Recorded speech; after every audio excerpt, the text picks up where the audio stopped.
Everyone thinks this is a simple story. US versus Iran. It's not. Because the real question right now isn't what does Iran want? It's who actually controls the decisions.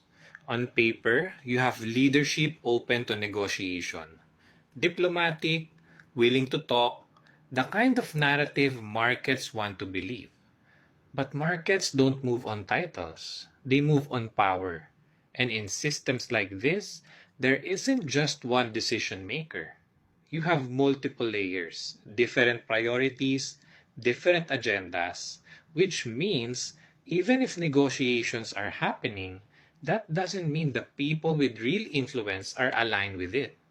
And this is where traders get caught off guard. They hear peace talks, build a bias, and expect the market to follow. But the market isn't reacting to the narrative. It's reacting to risk, uncertainty, and what might actually happen. So you get this disconnect. The world is listening to one voice while the market is pricing another. And that's where volatility comes from. And if you're trading a prop firm, this is where accounts get hit. Not because your setup is wrong, but because your context is incomplete.